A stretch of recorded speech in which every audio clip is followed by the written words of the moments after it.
Hadithi yangu, my story. I tell it the way I lived it, the way I understand it, and the way it made me feel. It's my truth, my experience, my life. What's your story? Because we want to hear it. Welcome to Hadithi Yangu podcast, and my name is Cecilia Mlenga, your host and narrator. On bingo. Hello, bestie. Hi. How are Oh, you? I'm good. I'm good. God is good to me. I'm off good. And you? I am fantastic. I am flabbergasted, but I'm also exhausted. So you know what I mean? Do you know what I I mean? know what you mean. I know what you mean. Yo, the journey ain't easy, but we're loving it. We're loving it. But yeah, I am so happy that you are here, that you've been able to join us today. Welcome to Hadithi Yango podcast. And Ooh, you should have like the what's button the when there's topic like of the a day? round of applause. Yeah, round of applause, ladies and gentlemen. This is Yay! Hadithi Yango podcast. Woo, woo, woo, woo, woo. I think I'll need to add those clapping features. Yeah, you should. You should. You should. So, we are here today to talk about something that not everyone has been privy to know about us, but we are friends. I think I was counting yesterday. I think we've been friends for over 15 years. For real. For real. I think since 2009. Yeah. Since Maybe. okay, 2009, and this is 2025. You know the math. Mimi, I'm not very good at math. What's that? Says it's just 2025 minus 2009. Just say 25 minus 16 9. years. Oh, this is the 16th year, you can say. Yeah, so 16 years. We've been friends for 16 years. I think that's not a small thing. That's almost a teenager's age. Yeah, it's a whole person. It's a Grown. whole person. A whole grown person. So yeah, and I know that there's so much that has happened within our friendship, but yeah, Mhm. let's talk about it. Let's go down to the beginning. Well, before we even get down to the beginning, do you want to introduce yourself in any way? Any Do way that you I? like. Okay, so I'm Mariam, and I'm the host's friend, the host with the most, or Mm-hmm. the host with the most, whatever it is, friend.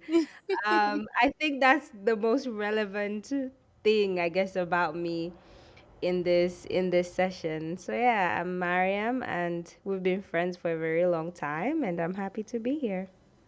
Yay! And you know me, your host with the most, Cecilia, and I am besties with this one. And as she mentioned, we've been friends for a very long time. Yeah. We thought that it would be important for us to talk about this because it is our story, and something that really clicked when I was talking to Mariam about what we could talk about on Hadith Yango podcast. She ended up mentioning that we should probably talk about our friendship.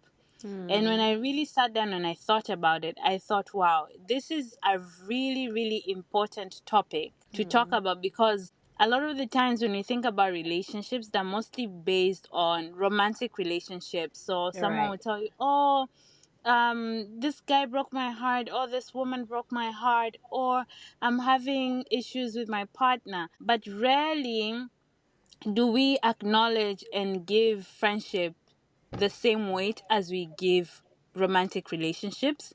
So Hmm. I think in this session, it will allow us to talk about our story, how much we have evolved as friends, and some of the challenges we probably experienced within our friendship, within our 15 plus years of friendship. But just to get started, let me pose the question to you first.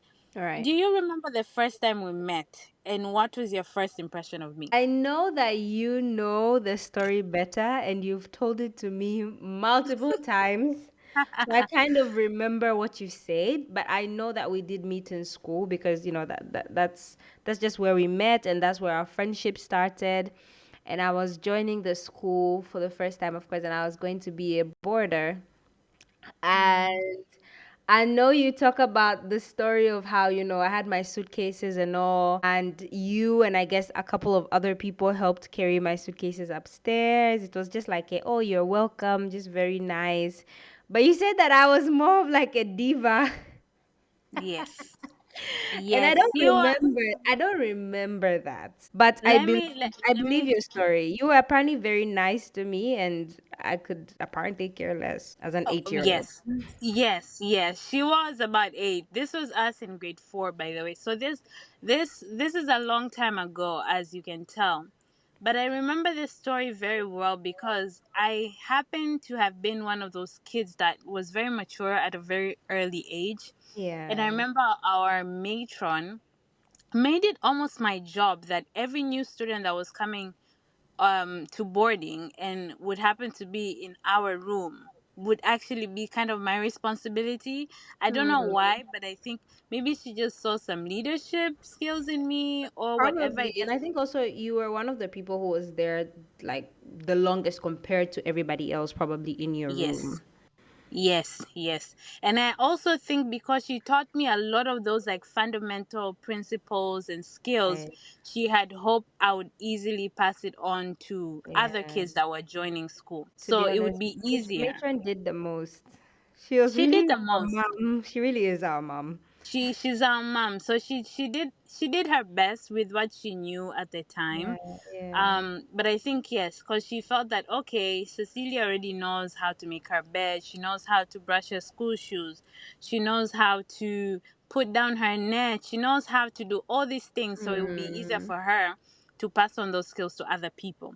But I remember the first day when you came to boarding, you did have your suitcases, Yeah, and my suitcase was red. I loved that suitcase. I had it yes, for it was years. red.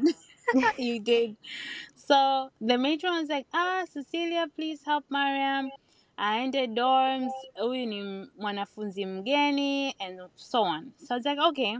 So I went ahead and helped, and I think Bertha was also in our room. Yes, I think Yeah, Bertha was also in our room. So I think it was myself and Bertha that came to help you. We yeah. went up into the room, and then we tried to like settle down and everybody was just having a good time, and you were a bit shy. And then later matron came in and was like, sesi msaidie Mariam, mfundishe jinsi ya kupanga kabati, mfundishe Hmm. jinsi ya kuweka vitu vyake vizuri. And me, I was like, okay, this is gonna be a quick one. So I go ahead and I tell you, this is how you do this is how you put your clothes in the closet, and for some weird reason, you didn't know how to do that. So I was a bit shocked. I was Yeah. like, where is she from?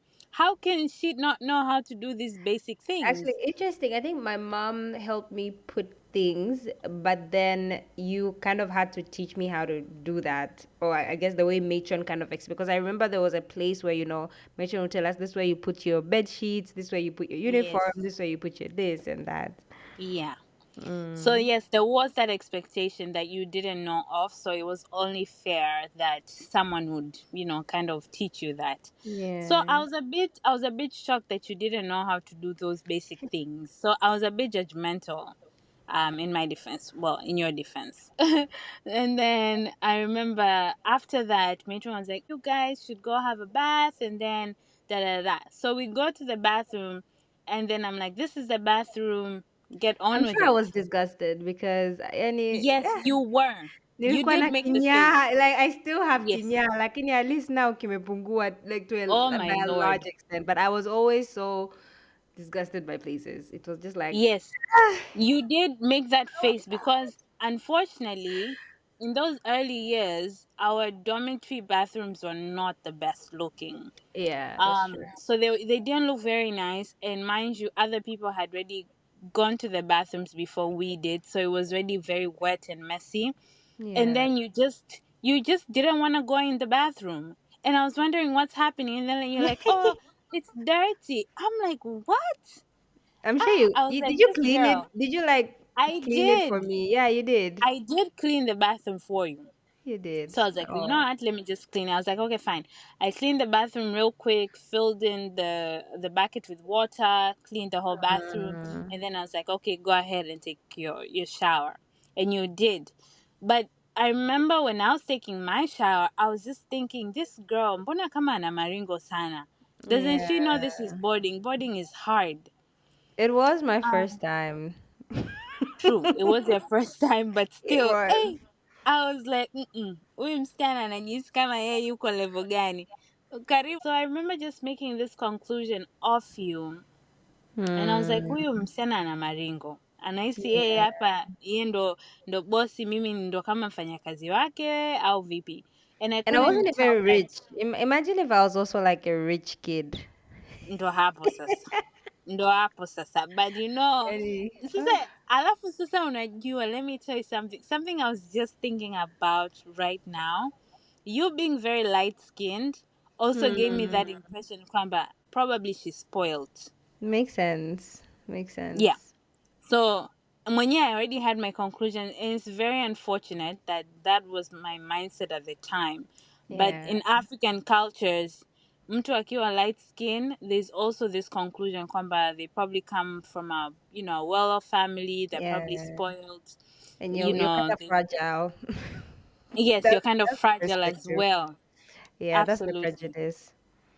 Yeah, it is. So, yeah, that was my conclusion. But it's very unfortunate. But I remember that being the case. And for a while, I just thought, huyu sijui kama ata survive huku boarding. Kwa Yeah. sababu wengine, I'd already been in boarding for 4 years. So Yeah. I had a lot of experience with the You were house. very independent. Very. I was very independent. So my first impression of you was just like, probably spoiled. What about you? What was your first impression of me? As I said, I don't remember. I Mm. really, really don't. But I do know that, I mean, at that age, I probably felt a bit scared moving to a new place, building friendships. I lived with my mom, of course, but then also I stayed with my grandma for the longest time. And you know how it is when you're staying with your grandma, just the sweetest, doing Yes. everything for you. Like if my Yeah. grandma could chew my food for me, she would. And I think that's one of the reasons also my mom took me to boarding school because it was like, it was difficult for my grandma to really follow up on me well on important things, even like actually making it to school. Because all I had to do when it was in Iringa, I say that, oh, I'm feeling very cold. And when I first moved to Iringa, I got pneumonia. So my grandma, it's like if it is raining and Mariam says that she doesn't want to go to school, she's not going. So boarding Mm, was like this new space, probably that, my mom felt like, okay, felt that this is a good option. And I think it was. I think it was mm, the best option at the moment. But I really don't mm. remember. And I don't even remember the nice things you did for me. I only remember now because you've told me before. That's Yeah, the worst part.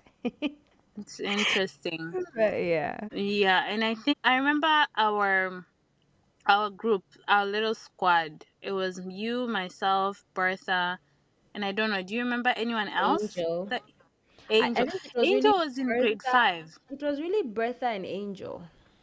Bertha and Angel, huh? I think so, Okay. yeah, because they were also both from the same place. Yes, yes, And yes. then I kind of also followed them. Like I was really just finding, like where would I fit? And I Mm, think our families are kind of family friends with Angel guys. So I felt like, okay, maybe an Angel had an older sister. I think that's how it kind of started. And then because of course, we were in the same room and all of that, eventually we also became friends. And we were in the same class. So, yeah. But yeah, now I think about friendship at the time, as much as we didn't fall into just being friends automatically, but the hmm, older we got, I think that's when we started picking up on just being friends because we'd spend time yeah, together. We were in the same class, and if since we were in boarding, if we come up of the boarding house and we have breakfast, automatically we're going to the same class. So it yeah, just kind of forced us to get into the rhythm of just being friends, you hmm, know and I don't think there are any like huge um issues of conflict that ever came up that maybe forced us to like not be friends. So naturally I think we just became friends. yeah. um But I'm just trying to think, did we ever have moments of conflict? Do you remember any moments of conflict in primary?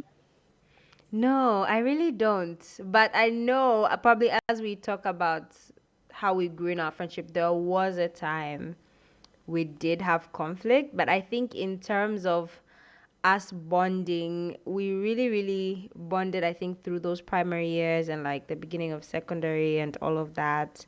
Mm, And I don't think I have anything that surprised me about you. I got to see who you are. You know, you have, of course, the leadership aspect of you, but you were also really out there, extroverted as well. I think maybe that's also one of the reasons why we became friends. We were in the same clubs.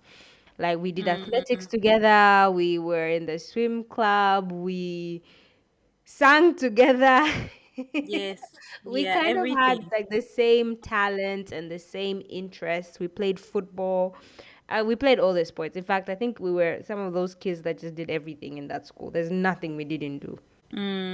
So I think And I probably think some for of those some, activities.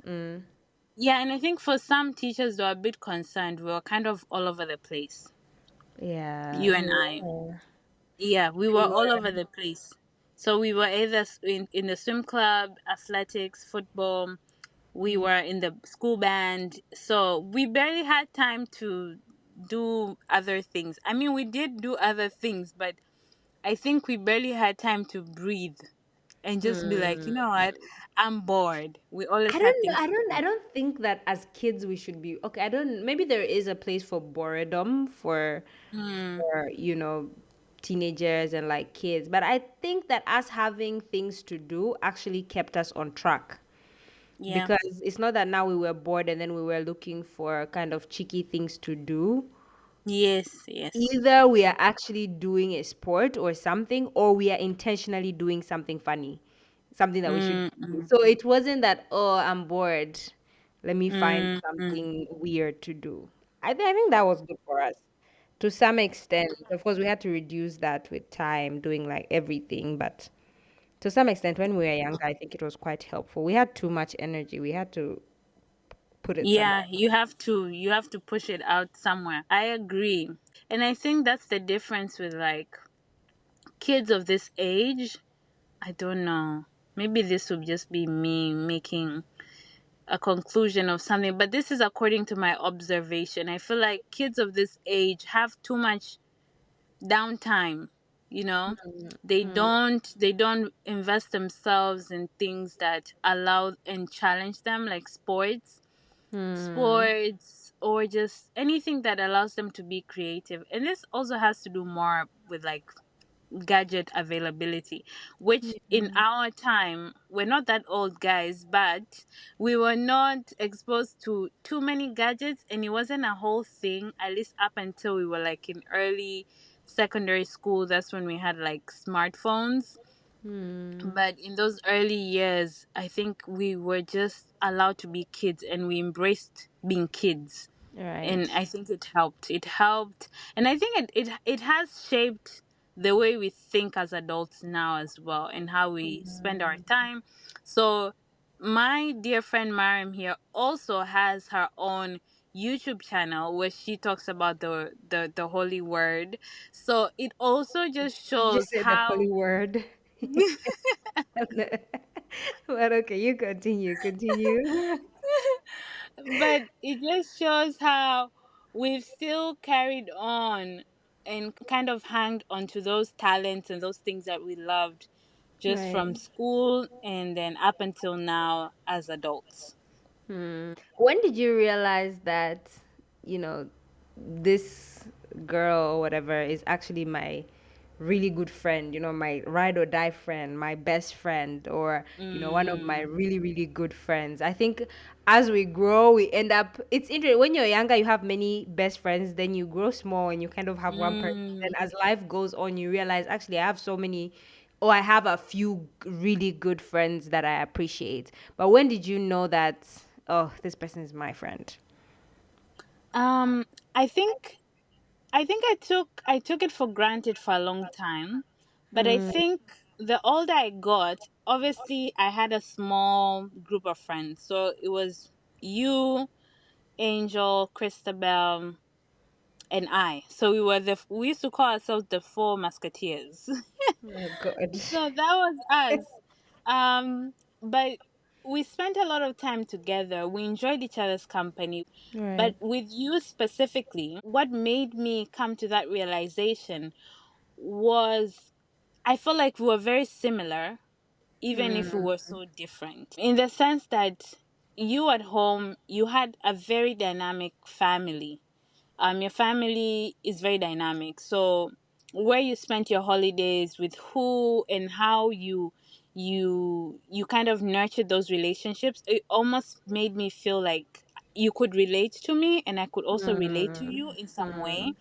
Because for me, I also had a family, or I still do have a very dynamic family. Um, so sometimes I'd spend my holidays with my grandma. Sometimes I'd spend my holidays with my guardians. Sometimes I'd spend my holidays with my aunt. So I almost lived in so many different worlds at the same time, Yeah. and it almost forced me to be so different in those different spaces at the same time. So I Mm, so when you'd go out on holiday and you'd spend time, let's say in Iringa, you had your own family there, and there's a way you were able to navigate that relationship and that mm, family dynamic. And then when you were in Dar, there was also a different way that you had to carry yourself and respond to that environment. And it almost made me feel like, you know what, she probably sees me, because if I ever mm. explained any challenges I had, it was very easy for you to understand and Ah, relate my to me. goodness! I was going to say the same thing. When you started talking, I was going to say that I felt that you were going to kind of derive to the same thing I thought about. mm, And mm, when I was reflecting, I realized that a time in our life, I think when we grew more and we were starting to have a mind of our own, or a more matured mind, or when we started kind of trying to figure out any trauma or any challenges that we had, use the word mm, dynamic. Dynamic is such a good word. It's better than mm. dysfunctional. But Yes, yes. I think It's so much better. yeah, we really, really bonded on trauma, to be honest. We bonded on Yes.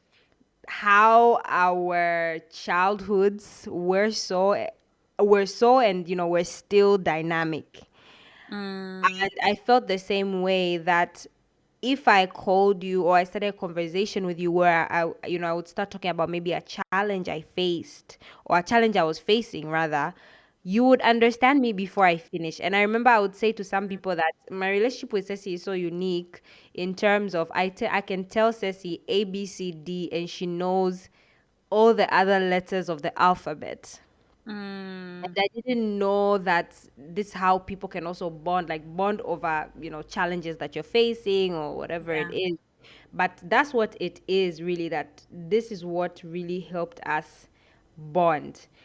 And I think Mm, we also bonded, other things probably helped us bond because we are still friends even after, how do I say it? Even after being able to digest and really understand that, oh, this is the challenge that I faced, and being able to, grow in forgiveness, but also heal mm, all of this stuff. We are still friends. So we don't just yes. talk about challenges we face, but there are other things that also helped maintain that friendship. But I do think we do have friends who it was, friends that we're only with, or they're only with us during difficult times. And then when that time passes for them, then that's it.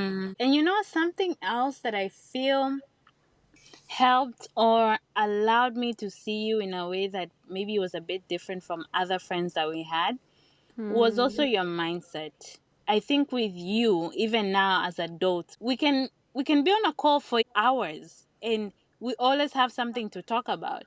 So it has to Yes. do with just the way your mind worked. You were And it's able not that to, we talk once a week. I think it could be recently every day or we've every been other day. talking, yeah, we've been talking quite often. There are times when we don't really talk often, but recently we've been talking quite often.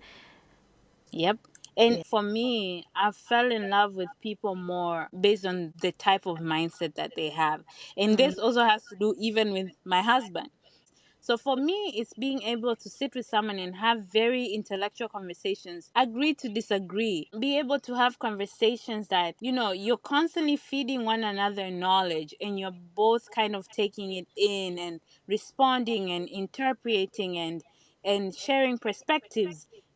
Mm.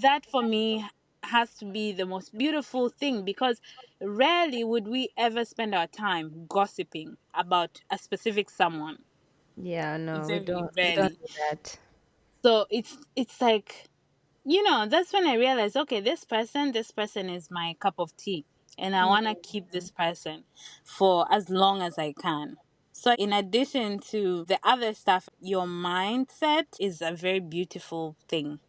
What you're trying to say is I'm very intelligent. That's basically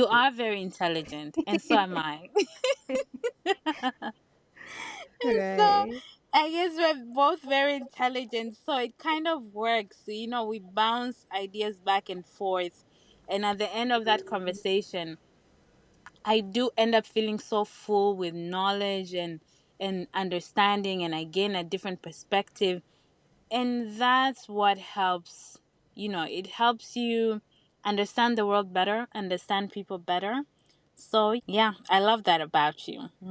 Oh, thank you.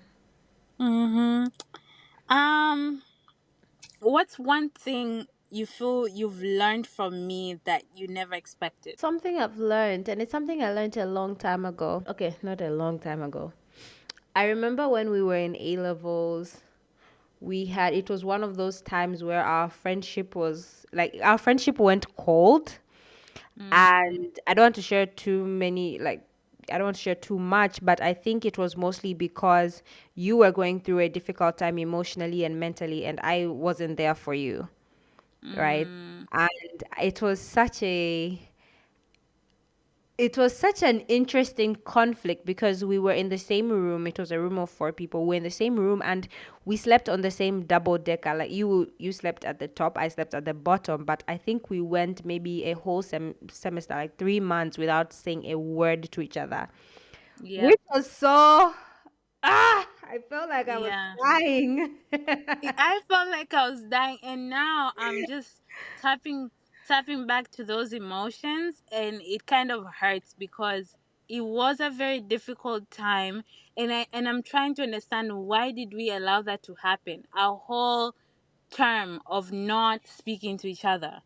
I don't know, and I think there are times when I would try to speak to you, but you wouldn't open up. And I think I understand because maybe you felt that there is no safety in that space for us to have that conversation. There was no safety maybe at that moment in our relationship for you to have that conversation with me. But I think what I ended up learning was with what I knew about relationships at that time. You were one of my, you were the friend who was very close to me.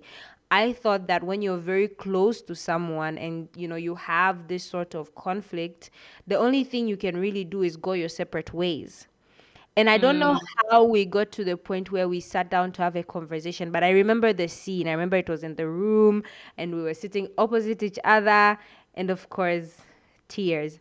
But for me, I remember saying something along the lines of, you know what, let's just end this friendship, that it's okay. But that's because I felt that that is how conflict in relationships, that's how conflict is resolved when it comes to relationships. But I remember you said, no, just because we've had this conflict doesn't mean we cannot resolve it and remain friends.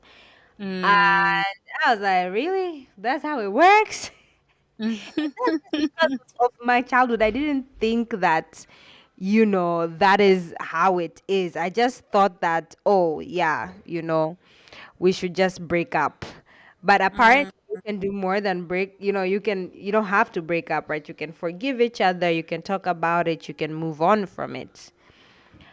And I didn't know, and that's something I learned. And I don't think you intentionally taught me that, but it was just a moment where I learned that. And as I continue to grow, especially as I grow in my knowledge of, so I don't think that you intentionally taught me that. It just happened.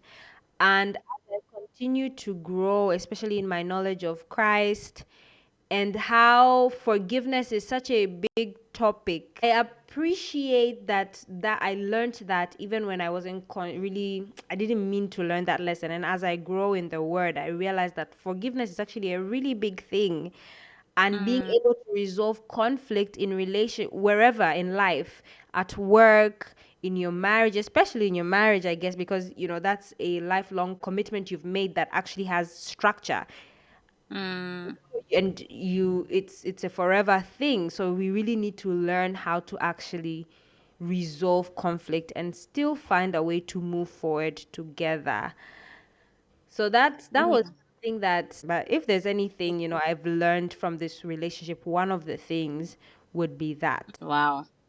Oh, deeper than I. I that's kind of deep because as much as you were taking it in that way, but I can also remember feeling like I'm losing my best friend. I'm losing the one person I trust the most. Oh. And if I lose this person, will I still be able to do this life thing? Because mind you, as much as I was very extroverted, I it was very hard for me to ever have very intimate friends in that sense. Hmm. So if I ever had someone that I depended on or I trusted, I wanted to keep that person.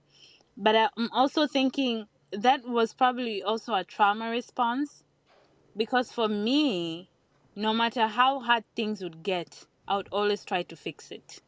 I've Yeah, never been the type to give up. So this has been something that I think I carried on even like with romantic relationships, that I would hang on to the last thread and not know when to call quit, gosh, you girl, know? even when I would tell you no. Even when you tell me, because for me it's like, but I've trusted you, I've told you all these things, and I Mm, want you to still be in my life. Why don't you understand that we need to make it work? And I'm mm, glad that I was able to do that for our friendship, but at the same time I wish I I learned earlier that it was okay for me to give up on relationships that were not worth fighting for, mm, you know. That moment was a very vulnerable moment because I'm like, I can't afford to lose this person. There's mm, no one else that relates to me like the way she relates to me.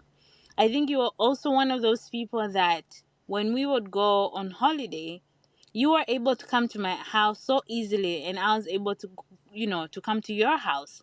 So it's mm. like how I couldn't wrap my head not being able to spend those moments without you. And I was like, what will I do with myself if I don't have this person?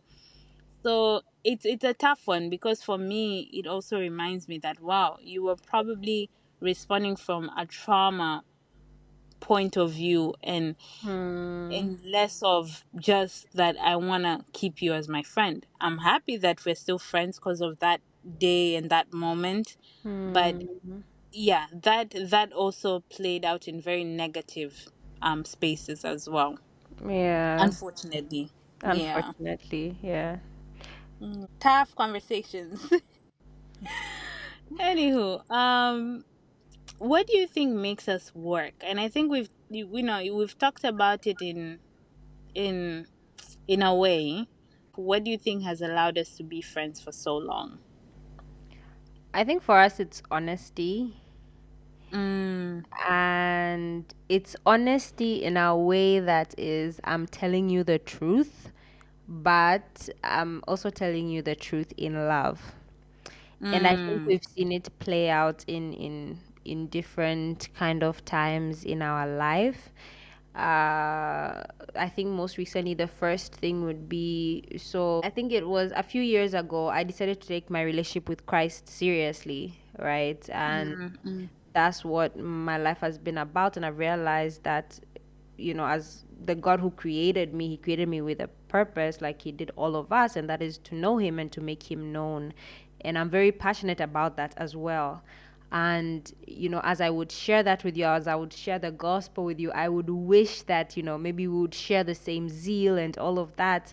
But then I would also, I'm it's interesting that although I would share this truth with you, I don't think I've ever forced you or I have ever made you feel less than because I'm like, she doesn't get it.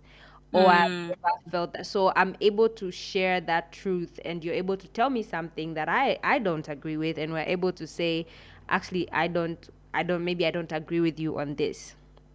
And I'm mm, just like, okay, I've shared it with you. I'll carry you in prayer. And then I think the mm, second thing is, you recently or some time ago, you made a very, very important decision for your life. And mm, I think we were at an interesting time in our friendship where, yes, we are close, but maybe we're not as close as maybe as we are here now. So our friendship has had, like, if it was a graph, it's had its kind of low moments and just middle moments and like high moments, right? And I guess mm, that's life with such a long relationship that it's friendship. Nobody says that you sign a contract or anything, so it will be different. But you mm, were making this decision, and I know that you did not tell me this decision earlier on, and I think you didn't because you didn't want me to share that. Is it a negative perspective or this other perspective that wouldn't agree with what you want? mm, Glad that ultimately when you shared that decision with me, I decided to take it like, okay, I wasn't the most excited person, and that was clear, but I also wasn't mean or rude or saying, no, don't do this. But I took time to mm, think about it and pray about it, and I was like, okay, if she's going to do this, I want to make sure that she has thought about one, two, three, four, mm, because I love this person and I'm not going to control her life. All I want to do is make sure that she's thought about these things. And we had that conversation, and I said, okay, then I'm on board with your decision because I mm, realized that at the end of the day, I do appreciate and I care more about you and what you like. I don't want to hold you. I don't know if I'm making sense. Like, I don't want to hold you because you have your own life, but I just want to be able to also share what I feel mm. without I think depending. it's a very mama bear type of protection type of thing, because Yeah, for you, you just, I think what I was getting, and I guess in all those moments is that you care enough to question, because when you know someone so deeply, you know aspects of them that probably other people don't yeah, understand or don't have of that information. So for you, it comes from a place of depth as opposed to a place of, if that's what you want, then do it. I'm happy for you. yeah, But yeah, for you, it's like, but there's this and this and this and this and this that has happened in the past. Are you yeah, still sure? There's this yeah. and this and this and this and this. Are you still sure? So for me, also not sharing it with you early on is because I thought about all those things and I knew that maybe in a way you'd be disappointed. But I Mm, was also not sure how I would communicate it to you in a way that would make you understand. Because it's not mm, that I was also doubting myself that the decision I'm making is wrong. I was very certain about the decision I was making. But because of what you know about me, yeah. made it very hard for me to make you understand that this is the right decision. So it was Mm, a very tricky one. And mm. yeah, it And was I think it very, was good probably to not share it early on because when it's something is also really new, it's easier to kill it. yeah, So, absolutely. in me saying, of course, this is what I know about you, and the only reason I know these things about you is just because I've had that preview of your life. It's not because I'm special. Does it make sense? Mm, So, mm, my concerns will come from a place of protection, but they will also come from a place of fear. mm, Right. So I guess in all wisdom, probably you did have to kind of keep that to yourself for some time. But I did like that the questions that I had, you had already thought of them. So if you hadn't mm. have thought of these things, I would have most probably pushed more on it, and I don't know how that would have affected the friendship. But then because Mm, I heard that okay, no, this person she's actually thought these things through, and the things maybe she hasn't thought through, she's going to think about them, and I think she'll just be okay with it. Yeah, Yeah. that makes sense. Tying back to you, what has what I feel like has also kind of helped and strengthened and kind of challenged our friendship is you being able to be so open, you being able to question. You have never been that friend that would just be like, yeah, I'm okay and I'm happy for you, do whatever you want type of thing. It's Yeah, no. also, it's a friendship of cautionary. um so you celebrate me, but you would also ask, and that only shows how much care and sensitivity that you have for me. And I think for me it's kind of the same. But something else that you spoke about in terms of like how you decided to go down this journey of finding Christ and sharing the word. And what I love more about it is that everybody's journey is different and everybody's journey is unique. Sometimes we hop onto something very late or very early, Yeah. and it doesn't mean that the other person that catches the train later doesn't make it to whatever destination, Oh or yeah. because this other person catches the train earlier is better or not.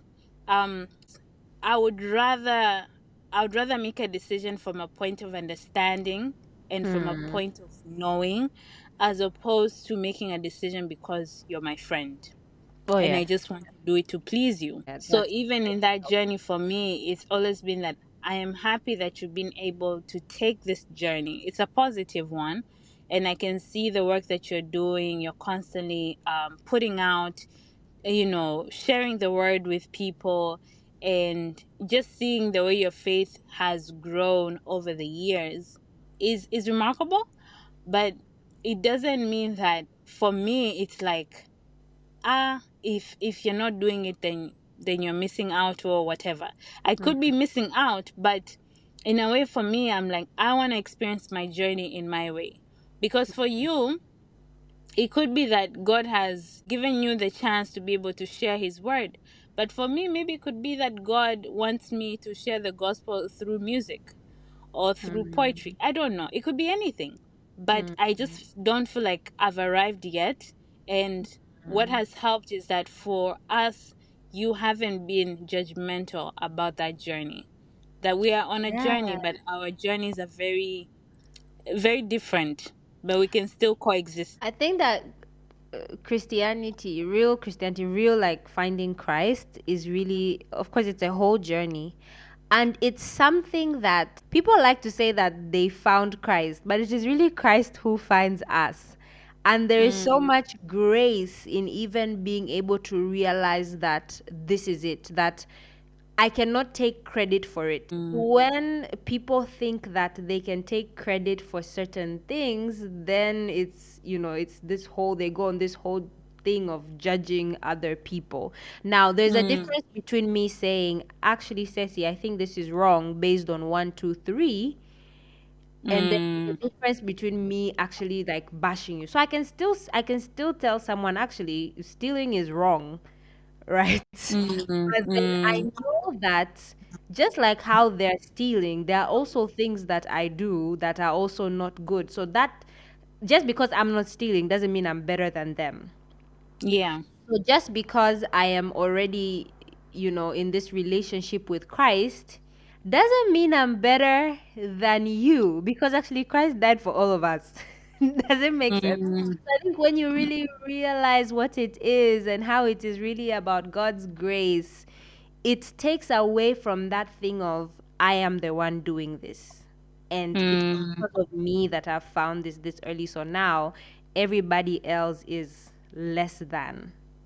mm, Rather, there is a real compassion that comes with getting to know Christ, because even anybody who you've even read some of Jesus's stories, he wasn't all about sticking to the like with the religious people. He was about mm, hanging out and acknowledging the people who nobody wanted to acknowledge.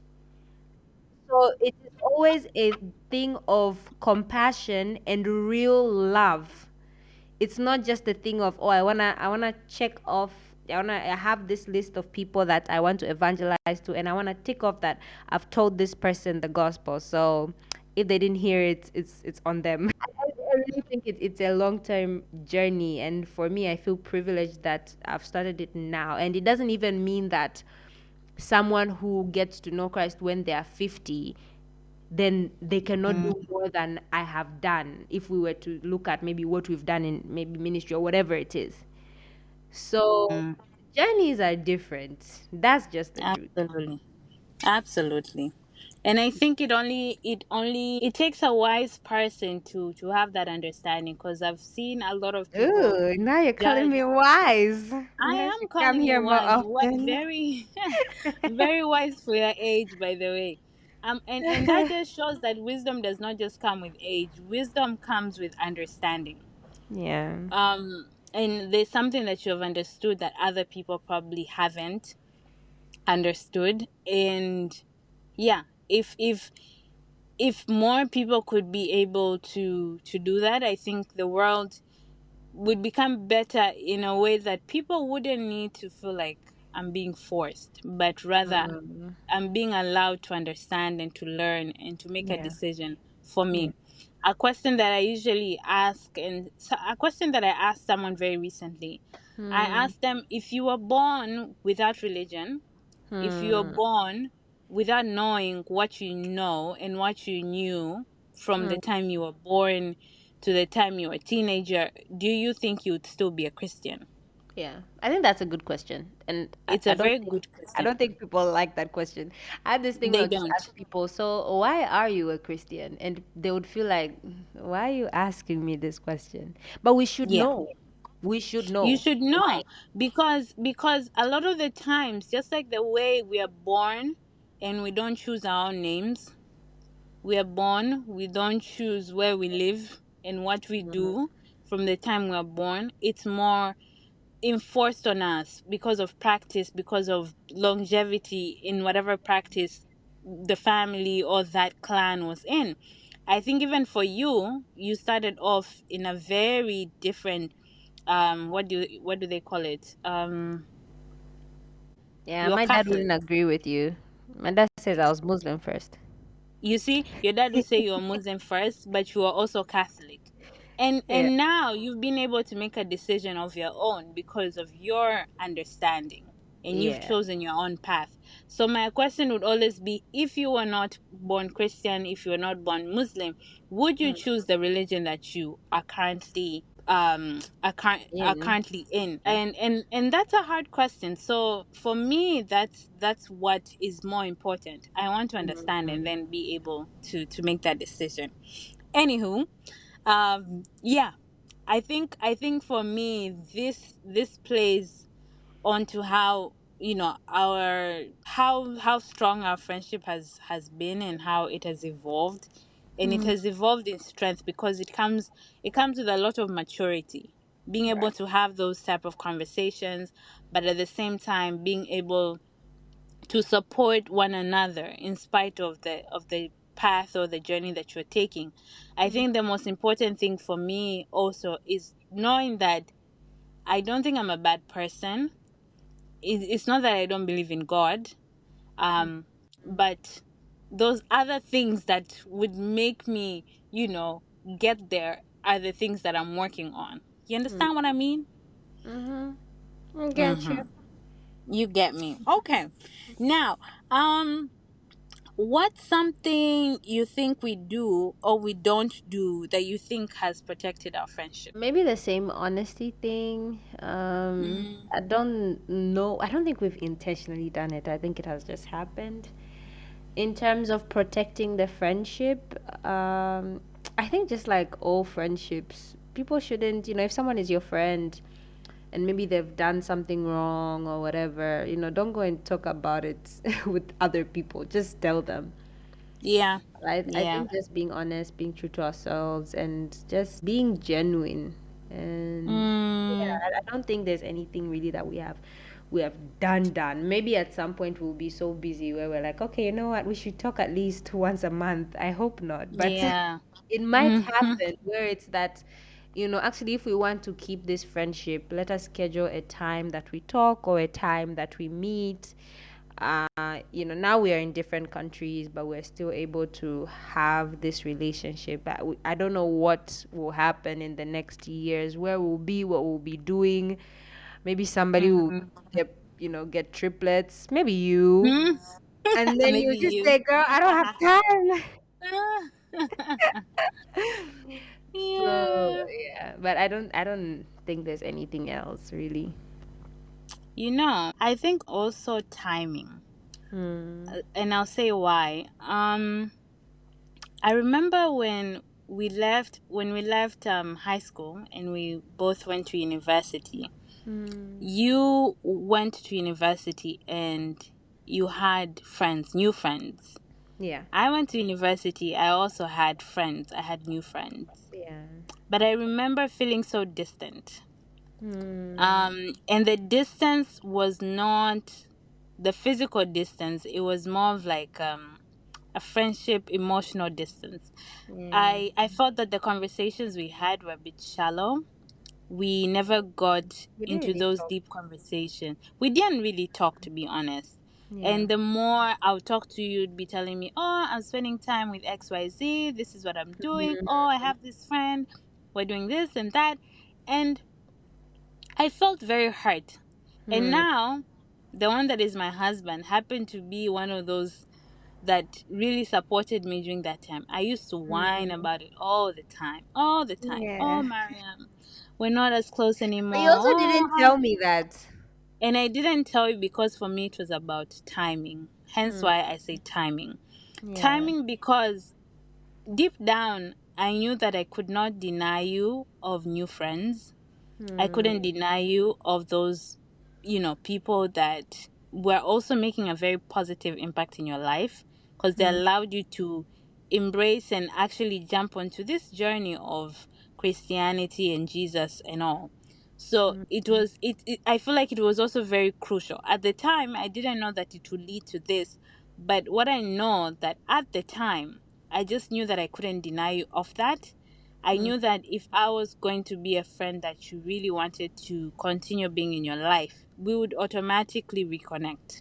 Hmm. So for me, timing was important because I also knew that, how do I put it? I also knew that maybe it was not my, it wasn't the right time for me to address something like that Hmm. because if I addressed that at the time and you were so far away from home, it would question the people that you were around, and maybe, and just maybe, it would have forced you to wanting to spend more time with me in spite of the distance and Hmm. not allow yourself to live that full university life that you were supposed to live. So I can only imagine maybe if I wanted us to be, closer and closer, it would mean us jumping on more frequent calls, talking Hmm. for longer hours, and it wouldn't allow you to have those campus experiences. You know Yeah. what I mean? Yeah. I hear Yeah. So a lot of the times I thought about it, it used to hurt, but I still told myself, you know what? It's also important for her to experience this. It's you. important for her to explore and learn something different. And since you're in a different country, I would constantly think about all the things that you would explore because I know you and I back in school would do everything and anything just to enjoy and have fun, and we were so adventurous. So you Yeah. being in a different country would allow you to be able to do that. So for me, timing, being able to address things at the right time, I think has helped me also, not just lash out because sababu I could easily just be like, you know what, you don't love me anymore, you don't care about me, you're Hmm. busy with your friends, lakini I was like, You nope. weren't selfish, basically. I think so, yeah. I was like, it's okay. I'm gonna hurt for some time, but we'll be fine. We'll be Oh, fine. And I just had a place to vent, and then yeah, here we are now. here we are. Any questions for me? Oh, actually, let's we need to be wrapping up. Um, what do you think is your favorite memory of us? I don't know. I don't think I have a favorite memory. But I always enjoyed it when we came to maybe visited each other or something. Then we made food and we just sat and ate and talked, I guess. Yeah. Because I love food and then I also love talking. Then I also love Mm, potatoes. I guess those are the moments. But one of the moments that I really love recently is when you told me that you were pregnant. And mm, what I used to see videos of people, people would post, or when I told my friends they're pregnant, and then they would cry. I was mm. like, guys, what is that? No, what? But it was a very emotional thing, and I just thought that, oh my goodness, this is going to be like another person who's like a part of Ceci, and I instantly loved your child that I had Mm, never met and I still have never met. And I just thought that, wow, this is just so great. Even though you mm, waited so long to tell me, I don't know why, but mm. whatever. Uh, Yeah. that's a like most recent favorite moment. It wasn't in person, it was over the phone. But it's a moment that I remember from time to time and I'm like, oh, that's sweet. I knew that we were good friends and I Mm, know that I love you and I appreciate you, but I didn't know that I could love your child just because they are your child. Or I could have a mm, liking to them just because they are your child. mm, Yeah, I didn't know that. mm, I didn't know that. But also going back to what we talked about, like what's something we're doing to protect the friendship. I think something I have intentionally done in a way, subtle, but I kind of do it, is to kind of have some sort of friendly relationship with your husband. So mm, it's not like I call him or whatever, but I want to make sure that now that it's not just Ceci, it's the husband, it's the child, I want to be able to say, oh yeah, I can laugh with Ima, right? So mm, from time to time, I think either he started or I just send him like funny videos because he's just such a meme person on mm, Instagram or something. And then when we are on a call, maybe I'll say, "Oh hi," Ima, you say, "Oh, say hi to Mariam," and things like that. mm. And, I've realized that these are people who are a part of your life, and if I Yeah. also want to continue being a part of your life, I should have some sort of like friendly, at least relationship with them. So I think, yeah, because sometimes I think that's what I would say. Okay. I Yeah. love that. I Mm. love that and I What's your appreciate memory that. Wow, my favorite memory of us. And it's not because other Don't memories say, are not valid. I have No, another I have to memory. say it first. No, no, no. I I think you're have to going to say say mine what I first. also No. want to say. No. I have to say mine first just in case you're about to say it. Okay, But you say it. this is my favorite memory of us, not Is it because in, other ones are is it not valid. was it in school? Yes. Was it in the hall? Yes. Was it on stage? Yes. So, I was um, gonna say oh that. my Actually, god, that's my favorite memory too.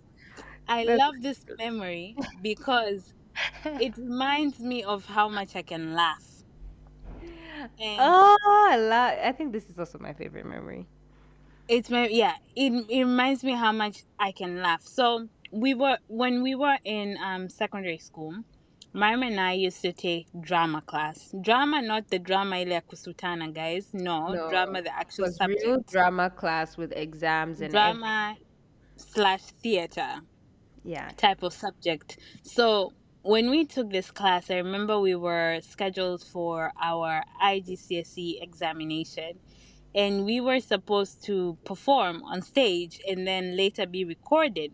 So when we were on stage and our drama teacher was trying to like get us to get serious and kind of start recording, for some reason we were just laughing the whole time. We yeah. just laughed the whole time and the guy was so annoyed. He Oh my decided to leave. goodness.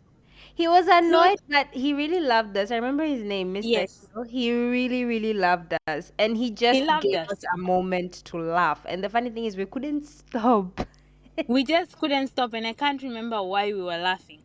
But No, I he don't think loved we us. had a reason. We didn't have a No, we reason. didn't. We didn't have a reason. No, we But didn't. I It think we was, were also laughing. No, I think we were also laughing because of the way he used to conduct himself. Mr. Hill was a very interesting teacher. it was very, Amazing. theater was really his thing. But for him, he was that melodramatic type of teacher. If he said anything, he said it with the His most body. ultimate dictation. His body language and everything about him changed. Yeah, So maybe we when he were was trying laughing to at him. explain, yeah, so when he was trying to explain things to us, we just burst into laughter. Yeah. And I love this memory because Mr. Hill left the hall.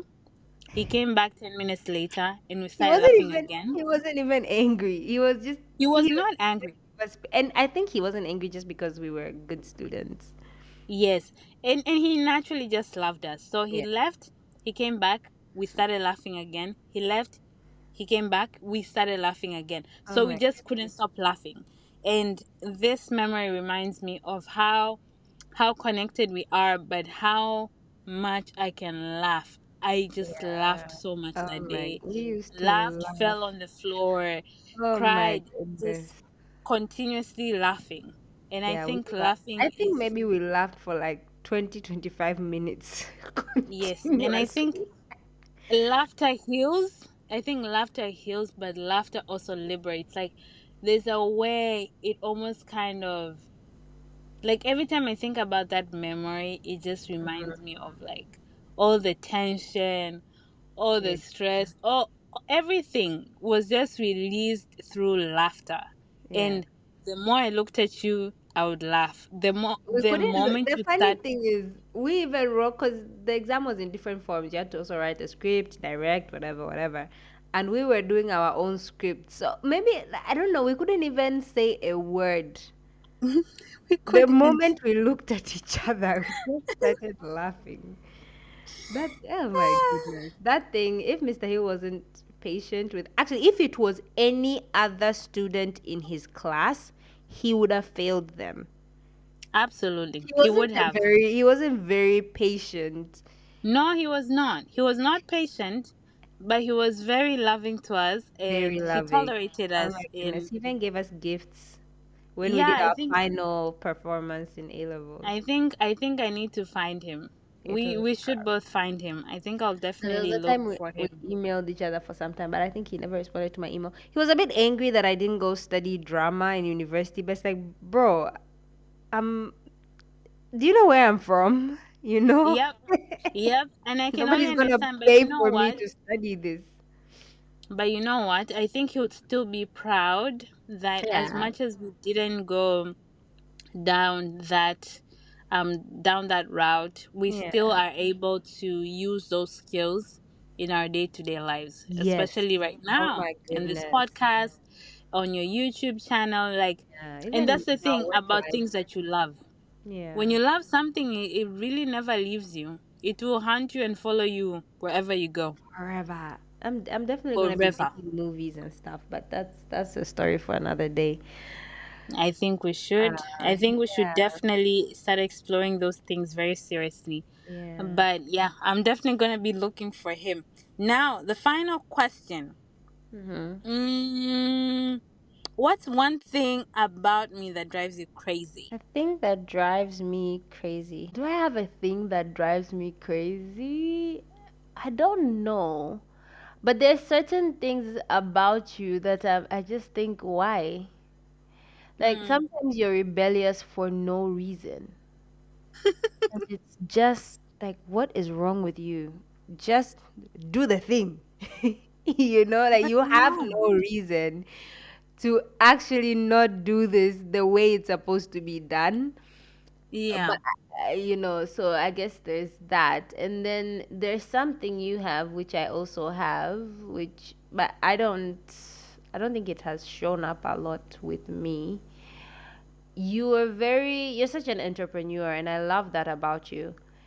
But Mhm. then because we both have that thing of doing many different things, we end up not doing, like a specific thing and really sticking to it. And that's one thing Mhm. I'm really trying to do now, and it helps, the environment I'm in, and my husband is very supportive of, motivating me. And even with the YouTube channel that I have,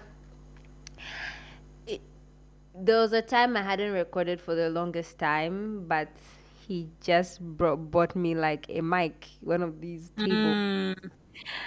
And I just thought, did I cry? Probably I did, because when you're not doing something, it's more of people would say, I'm not gonna get anything for you.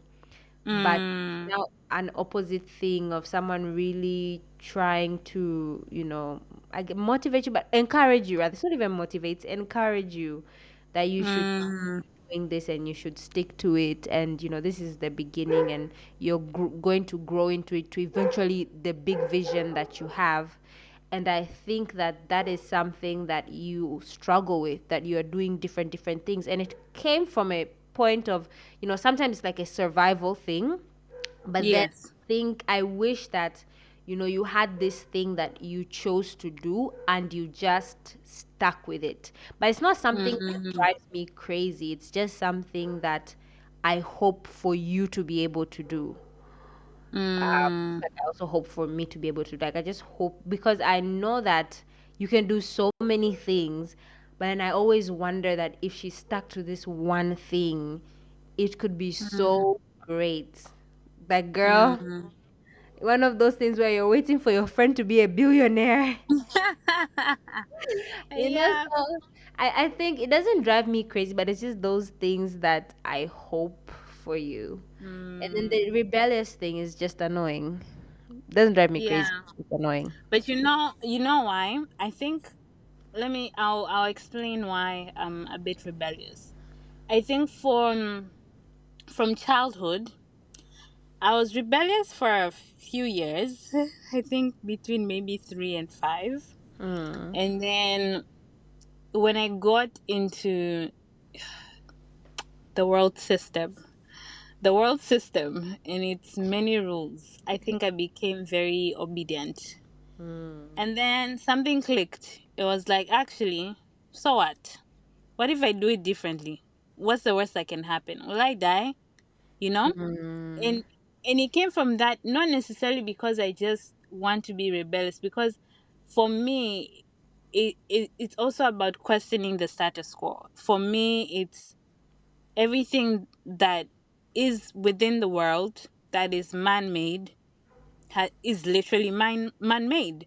And if it can be made, it can be unmade. If it can be, for me, it's like there must be another way. Hence why I'm like that.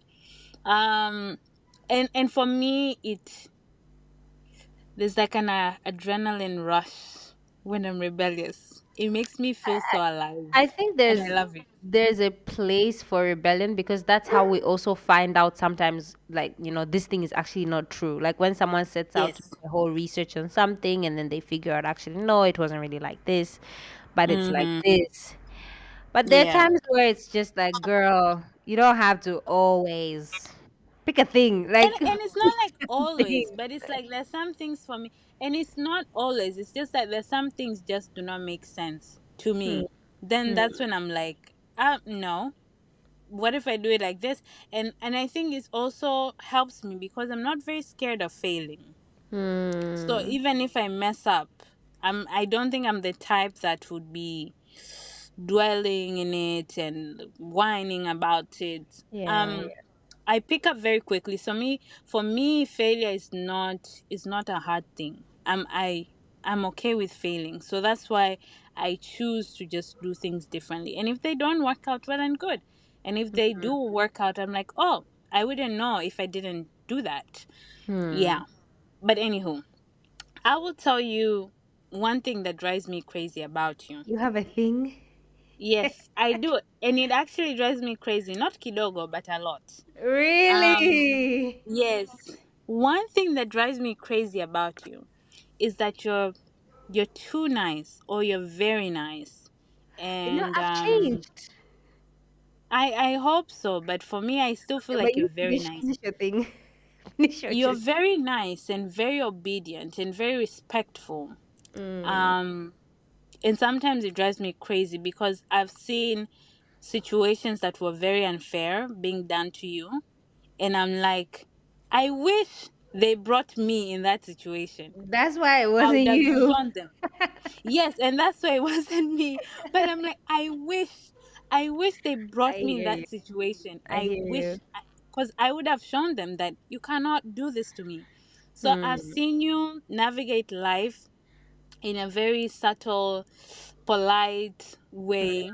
And I know that you're very diplomatic in the sense that as much as you might not be a yes man or whatever, but the way you'd question things, it's in a very respectful way.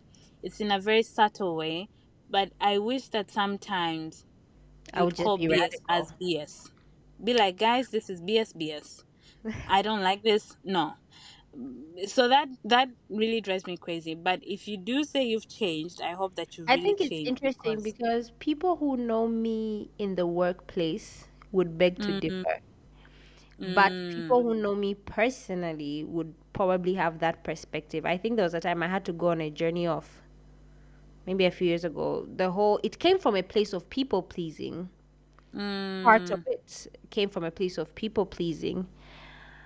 Until this day, it all changed. mm, And I realized that actually this is not it. yeah. And it was, one second, I'm trying to find something. Mm, the way it actually changed was I was doing like a devotional, and I remember I was in Iringa and I was in a Bajaj, and I was helping my uncle sell at his one of his shops, and I was going there and I was just doing my devotional. And the devotional was about this verse, Proverbs 29:25, which basically says that, fearing people is a dangerous trap, but trusting in the Lord means safety. And Mm, for some reason, that popped to me in a different way. It was like I was transformed from the inside. And I mm, thought, why am I even scared of people? People change mm, their minds all the time. These mm, I shouldn't do things to just please them, but rather I should mm, do things that I know that, this is the right thing to do. This is what God wants me to do. This is what I want to do. This is what I desire, and not even in a manipulative or in a way that would bring distraction to another person, but this is the decision that I'm making. And I started to do that. And yeah, it mm, was great. People reacted in different ways because they were not expecting me to say no because I always said yes. But I still have that side of me that is just ridiculously sometimes respectful. And I think I also do it. Sometimes I see a lot of wisdom in it because I'm just like, I'm choosing my battles. And also, people come to realize that they were wrong by themselves. mm. Yeah. So I think I've, Wow. I've I've found a way to kind of balance that. So I don't really care to be nice, but I do care to be kind. I do Mm, realize that not everybody will like me, not everybody will like my opinion, and I'm very okay with that. yeah. And yeah, that's just it. Okay. Yeah. I love that. I'm glad that you found that and that at least imepungua. Yeah, At least these imepungua days I'm because hey, respectful because I want to be respectful, and I'm yeah. kind to you because I want to be kind to you. And one of the things that was always done to me in my life that I never knew is just full on manipulation. And I never Yeah. even Yeah. knew it. But when I came to realize it, it was like, okay, this is bad. So Yeah. I realized that, oh no, I shouldn't accept that. And then my husband is a very straightforward. People know me as being straightforward, especially in the workplace, but my husband is very straightforward and he's a bit intrusive in the questions that he asks.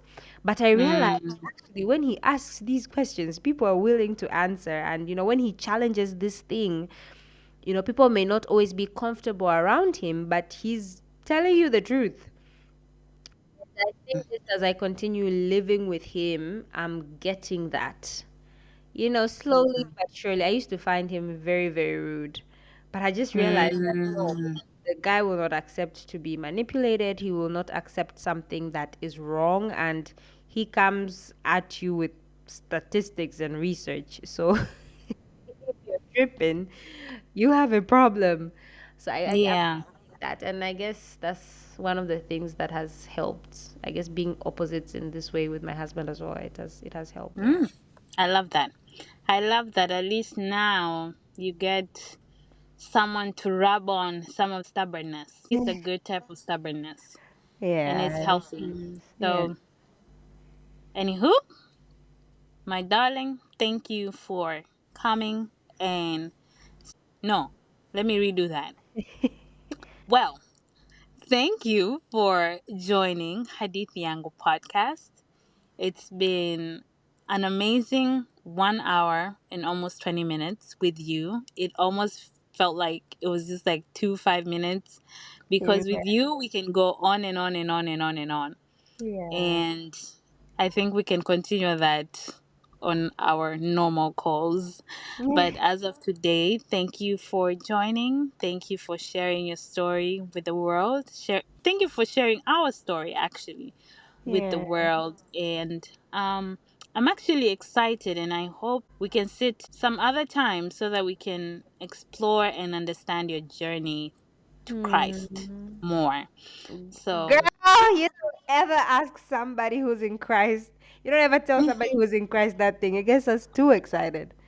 Sure. well, you should be. I know you start taking notes, so please start getting prepared because this is definitely something that I would love for you to talk about so that people can also understand. And I guess for me to also understand how you arrived to that decision and all the nitty gritty.